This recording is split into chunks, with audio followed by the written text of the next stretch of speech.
তোমার স্ত্রী তোমাকে ডিভোর্স না দিয়ে বিয়ে কেন করতে চাচ্ছে সেটা জানতে চাইছো? তোমার ডিভোর্স পেপার। আমারে কোনো পুরুষ বিয়ে করতে পারবে না। হ্যালো ফ্রেন্ডস, কেমন আছেন সবাই? গরিব ঘরের রাজপুত্র নাটকের ২১তম এপিসোড কেমন লাগলো? আর ২২তম এপিসোড কবে আসবে?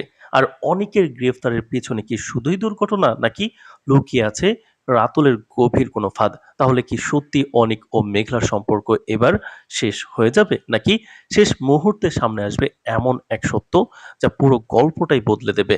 আজকের ভিডিওতে আমরা জানবো এপিসোড ২২ কবে আসছে, পাশাপাশি জানবো একের পর এক চমকে দেওয়া নতুন আপডেট, নতুন এপিসোড নিয়ে। তাই ভিডিওটি স্কিপ না করে শেষ পর্যন্ত চ্যানেলটি সাবস্ক্রাইব করে দেখতে থাকুন নতুন এপিসোড সবার আগে পেতে। তো হ্যালো ফ্রেন্ডস, আশা করি সবাই গরিব ঘরের রাজপুত্র এপিসোড ২১ দেখে ফেলেছেন।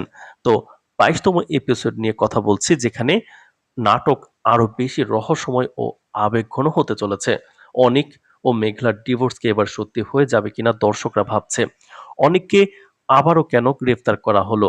এই ঘটনার পেছনে রাতুলের ষড়যন্ত্র কিভাবে বের হবে? মেঘলা কি পারবে প্রমাণ করতে যে তার গর্ভের সন্তান অনিকেরই? আর অনিক কেন এতটা জোর দিয়ে বলছে সন্তান তার নয়? অনিক জেলে যাওয়ার পর মেঘলা কি তাকে বাঁচাতে এগিয়ে যাবে, নাকি সম্পূর্ণ দূরে সরে থাকবে? রাতুলের পরবর্তী ভয়ঙ্কর পরিকল্পনাই বা কি হতে পারে? সেই সঙ্গে আজকের ভিডিওতে জানবো যে কবে থেকে ৩টি করে এপিসোড গরিব ঘরের রাজপুত্র নাটকের প্রচারিত হবে। সব প্রশ্নের উত্তর জানতে অবশ্যই শেষ পর্যন্ত দেখুন। তো শুরুতেই ২১তম এপিসোড নিয়ে কিছু গুরুত্বপূর্ণ বিষয় জেনে নেওয়া যাক, কারণ এই ঘটনাগুলোর সাথেই জড়িয়ে আছে আগামী পর্বের বড় বড় টুইস্ট। পর্বের শুরুতেই আমরা দেখি মেঘলা একজন উকিলের সাথে বসে তার সন্তানের পরিচয় নিয়ে মামলা করার প্রস্তুতি নিচ্ছে।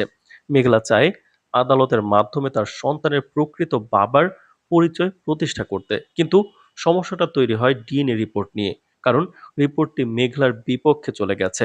উকিলও প্রথমে অনেকটা দ্বিধায় পড়ে যায়, তবুও মেঘলার অসহায় অবস্থা ও আত্মবিশ্বাস দেখে সে জানায় সত্যের জন্য তারা লড়াই চালিয়ে যাবে। অন্যদিকে রাতুল যেন ধীরে ধীরে তার আসল রূপ প্রকাশ করতে শুরু করেছে। রাতুল খুব হিসাব করে মেঘলার পরিবারের কাছে যায় এবং নিজেকে একজন মহান মানুষ হিসেবে উপস্থাপন করার চেষ্টা করে।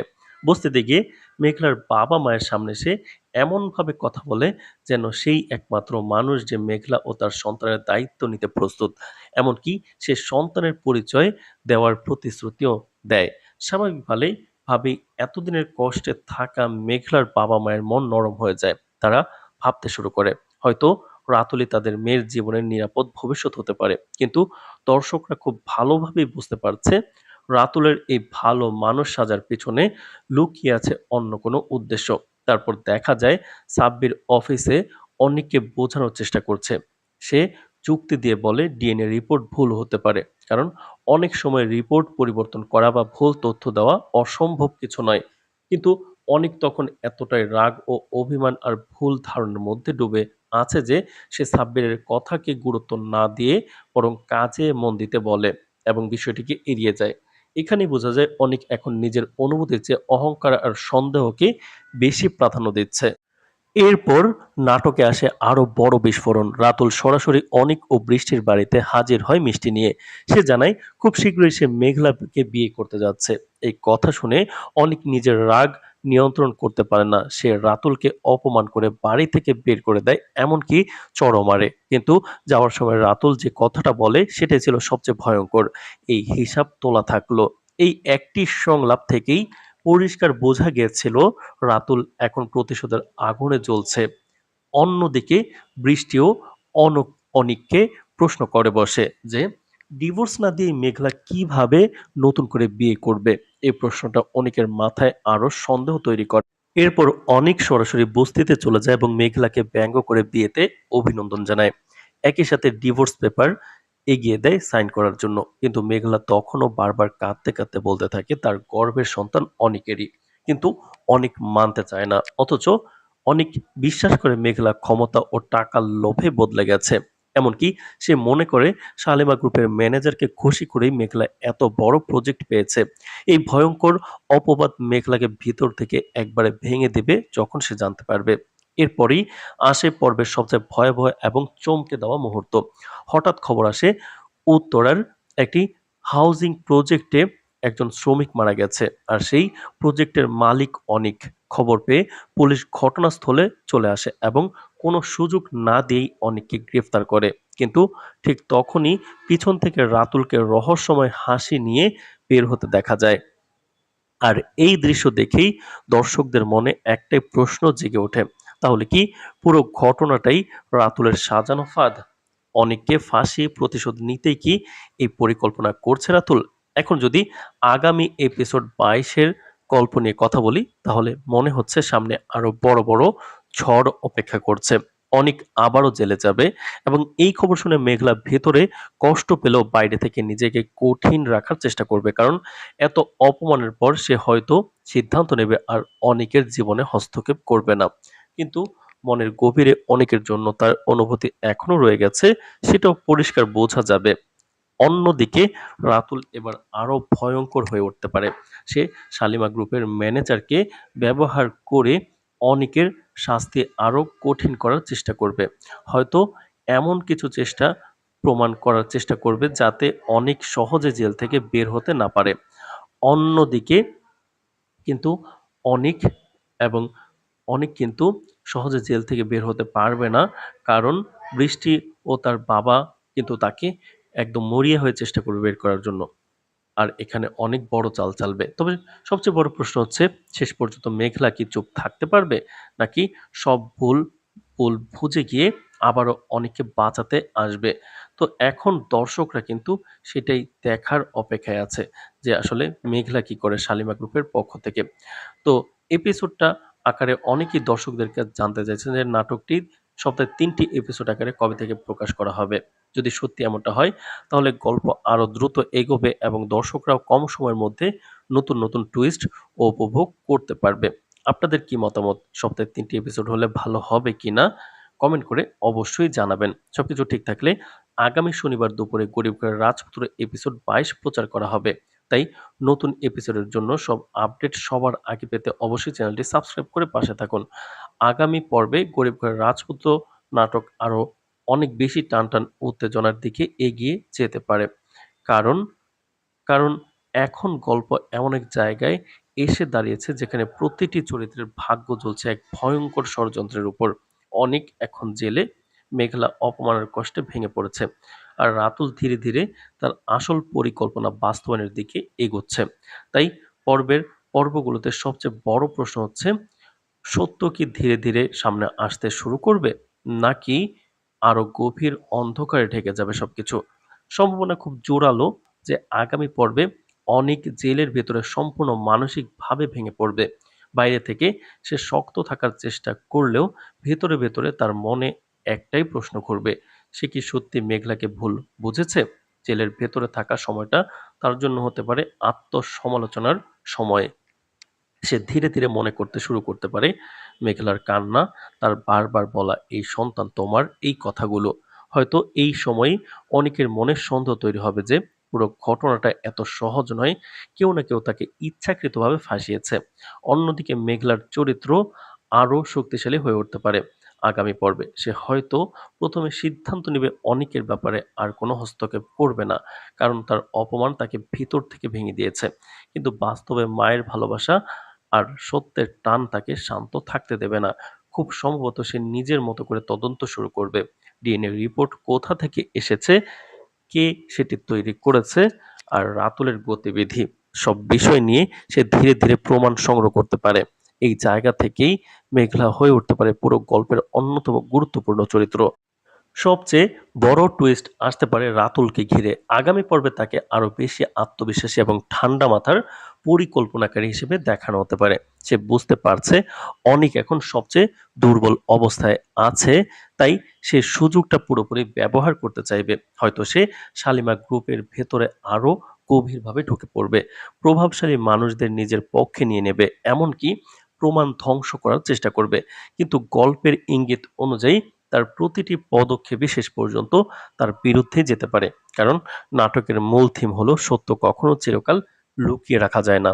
আগামী পর্বে একটি বড় ঘটনা হতে পারে, নতুন কোনো প্রমাণ সামনে আসা, সেটা হতে পারে সিসিটিভি ফুটেজ, কোনো প্রত্যক্ষদর্শীর বক্তব্য, অথবা কোনো ডকুমেন্ট বা প্রমাণ করবে শ্রমিক মৃত্যুর ঘটনার সাথে অনেক জড়িত নয়। আর এই প্রমাণ যদি সামনে আসে তাহলে পুরো গল্পই উল্টে যেতে পারে রাতুলের। পুলিশ আবার তদন্ত শুরু করতে পারে আর সন্দেহের তীর ধীরে ধীরে রাতুলের দিকে যেতে শুরু করবে। মেঘলার পরিবার হয়তো ধীরে ধীরে বুঝতে শুরু করবে যে তারা ভুল মানুষকে বিশ্বাস করেছিল। রাতুল শুরুতে যেভাবে ভালো মানুষের অভিনয় করেছে সেটার পিছনে যে স্বার্থ ছিল সেটা তাদের সামনে ধীরে ধীরে পরিষ্কার হতে শুরু করবে। বিশেষ করে যখন তারা দেখবে অনেকের বিরুদ্ধে যেসব অভিযোগ আনা হয়েছে সেগুলো সবকিছু খুব নিখুঁতভাবে সাজানো, তখন তাদের মনে সন্দেহ তৈরি হবে। অন্যদিকে বৃষ্টির ভূমিকা আগামী পর্বে আরো গুরুত্বপূর্ণ হতে পারে। সে হয়তো সরাসরি কিছু প্রমাণ খুঁজে পেতে পারে যা রাতুলকে সন্দেহের তালিকায় নিয়ে আসবে। বৃষ্টি বুঝতে পারছে যে পুরো ঘটনার ভেতরে কোনো অদৃশ্য হাত কাজ করছে, তাই সে চুপচাপ তদন্ত শুরু করতে পারে এবং ধীরে ধীরে সত্যের খুব কাছাকাছি পৌঁছে যেতে পারে। অনেক সময় নাটকের এই ধরনের চরিত্রগুলোই মূল সত্য প্রকাশে সবচেয়ে বড় ভূমিকা রাখে। একটা সম্ভাবনা হলো আগামী পর্বে রাতুল ও মেঘলার বিয়ের বিষয়টা আরো সামনে আনা হবে, তবে সেটি বাস্তব বিয়ের দিকে যাবে না, বরং এটা হতে পারে রাতুলের কয়েকটি কৌশল। সে হয়তো মেঘলাকে মানসিকভাবে চাপ দিতে চাইবে যাতে সে অনেককে পুরোপুরি ছেড়ে দেয়, কিন্তু মেঘলা যতই কষ্ট পাক শেষ পর্যন্ত তার ভেতরের সত্যের প্রতি বিশ্বাস তাকে এই সিদ্ধান্ত থেকে দূরে সরিয়ে রাখবে। তাই খুব শক্তভাবে বলা যায় রাতুল আর মেঘলার বিয়ে শেষ পর্যন্ত সফল হবে না, কারণ গল্প ধীরে ধীরে সেই দিকেই যাচ্ছে যেখানে রাতুলের সব পরিকল্পনা ভেঙে পড়বে। আগামী পর্বে অনেক হয়তো প্রথমবারের মতো বুঝতে শুরু করবে যে সে বড় কোনো ষড়যন্ত্রের শিকার। জেলের ভিতরে থাকা অবস্থায় সে যদি কোনো তথ্য পায় বা কারো সাথে দেখা করতে হয় তাহলে তার চোখ খুলে যেতে পারে। এই জায়গা থেকেই তার চরিত্রে পরিবর্তন আসবে। রাগী অনিক থেকে ধীরে ধীরে সত্য অনুসন্ধানকারী অনিকে পরিণত হবে। সবচেয়ে বড় প্রশ্ন থাকবে মেঘলা কি শেষ পর্যন্ত অনিককে ক্ষমা করবে? কারণ যদিও সত্য একসময় প্রকাশ পাবে, কিন্তু অনিক যেভাবে তাকে অপমান করেছে সেটা ভোলা সহজ নয়। তাই ভবিষ্যতের গল্পে তাদের সম্পর্ক আবার গড়ে উঠবে কিনা সেটা নির্ভর করবে তাদের মানসিক পরিবর্তনের উপর। সব মিলে আগামী পর্বের নাটকের গল্প আরো গভীর, আরো রহস্যময় এবং আরো আবেগপূর্ণ। প্রতিশোধের আগুন, অন্যদিকে ভালোবাসার টান, এই দুয়ের সংঘর্ষে এগোবে। রাতুলের ফাঁদ যতই শক্ত হোক তার ভেতরে ফাটল ধরা শুরু করছে, আর সেই ফাটল দিয়ে একসময় বেরিয়ে আসবে সত্য। গরিব ঘরের রাজপুত্র নাটকের বর্তমান গল্প এমন এক জায়গায় এসে দাঁড়িয়েছে যেখানে প্রতিটি চরিত্রের জীবন ধীরে ধীরে বদলে যেতে শুরু করেছে। অনিক আর মেঘলার সম্পর্কের মধ্যে যে দূরত্ব তৈরি হয়েছে সেটা শুধু ভুল বোঝাবুঝি নয়, বরং একের পর এক ষড়যন্ত্র, অপমান, অবিশ্বাস আর কষ্টের ফল। কিন্তু দর্শকদের মনে এখনো একটা প্রশ্ন সবচেয়ে বেশি ঘুরপাক খাচ্ছে, এই সম্পর্ক কি সত্যি শেষ হয়ে যাবে নাকি শেষ মুহূর্তে সবকিছু বদলে যাবে? আসলে অনিক এখন এমন এক মানসিক অবস্থার মধ্যে দিয়ে আছে যেখানে সে কাউকে বিশ্বাস করতে পারছে না। ডিএনএ রিপোর্ট তার সামনে এমনভাবে উপস্থাপন করা হয়েছে যাতে সে পুরোপুরি নিশ্চিত হয়ে যায় যে মেঘলার গর্ভের সন্তান তার নয়। কিন্তু গল্প যেভাবে এগোচ্ছে তাতে মনে হচ্ছে এই রিপোর্টের পেছনে একটা গভীর রহস্য রয়েছে। কারণ শুরু থেকেই দেখা যাচ্ছে রাতুল ধীরে ধীরে সবকিছু নিজের নিয়ন্ত্রণে নেওয়ার চেষ্টা করছে। সে শুধু মেঘলাকে নিজের জীবনে আনতে চাইছে না, বরং অনিকের জীবন পুরোপুরি ধ্বংস করতেও চাইছে। আর সেই কারণেই দর্শকদের মনে সন্দেহ তৈরি হয়েছে যে ডিএনএ রিপোর্ট হয়তো বদলে দেওয়া হয়েছে অথবা ইচ্ছাকৃতভাবে ভুল রিপোর্ট তৈরি করা হয়েছে। মেঘলা এখন এমন এক অবস্থায় দাঁড়িয়ে আছে যেখানে তাকে একই সাথে নিজের সম্মান, নিজের ভালোবাসা এবং নিজের সন্তানের ভবিষ্যতের জন্য লড়াই করতে হচ্ছে। সে জানে সত্য তার পক্ষেই আছে, কিন্তু সমস্যাটা হলো সত্য প্রমাণ করার মতো শক্তিশালী প্রমাণ তার হাতে নেই। তবু মেঘলা হাল ছাড়ার মেয়ে নয়, সে আদালতের সাহায্য নিতে প্রস্তুত। সামনে হয়তো দেখা যাবে মেঘলা নতুন করে ডিএনএ টেস্টের দাবি করবে, আর তখনই ধীরে ধীরে আসল সত্য সামনে চলে আসতে পারে। কারণ নাটকের গল্প যেভাবে রহস্যময় হচ্ছে তাতে মনে হচ্ছে একটা বড় বিস্ফোরণ সামনে অপেক্ষা করছে। অন্যদিকে অনিকের আচরণও দর্শকদের অনেক কষ্ট দিচ্ছে। কারণ সে একসময় মেঘলাকে সবচেয়ে বেশি ভালোবাসতো, অথচ এখন সেই মানুষটাই মেঘলার চরিত্র নিয়ে ভয়ঙ্কর অপবাদ দিচ্ছে। কিন্তু বাস্তবে অনেকের এই রাগের পেছনে আছে ভয়, কষ্ট আর ভেঙে পড়া বিশ্বাস। সে হয়তো মনে করছে যাকে সে সবচেয়ে বেশি বিশ্বাস করেছিল সে মানুষটাই তাকে প্রতারণা করেছে, আর এই ভুল ধারণাটাই কাজে লাগাচ্ছে রাতুল। কারণ রাতুল খুব ভালো করে জানে অনিক আর মেঘলার মধ্যে যত বেশি দূরত্ব তৈরি হবে তার নিজের পথ ততটাই সহজ হবে। রাতুলের চরিত্রটা দিন দিন আরো ভয়ঙ্কর হয়ে উঠছে। শুরুতে সে অনেকটা শান্ত, ভদ্র আর সহানুভূতিশীল মানুষের মতো আচরণ করলেও এখন বোঝা যাচ্ছে তার ভেতরে কতটা প্রতিশোধের আগুন জ্বলছে। অনিক তাকে চড় মারার পর থেকে সে যেন আরো বেশি বিপজ্জনক হয়ে উঠেছে, কারণ তার চোখে এখন শুধু প্রতিশোধ, আর সেই প্রতিশোধ নেওয়ার জন্য সে যে কোনো পর্যায়ে যেতে প্রস্তুত। দর্শকদের অনেকেই মনে করছেন উত্তরা হাউজিং প্রজেক্টে শ্রমিকের মৃত্যুর ঘটনাটাও রাতুলের সাজারও পরিকল্পনা। তো দর্শক, নতুন এপিসোড পাবেন, দেখতে থাকুন সম্পূর্ণ ভিডিও।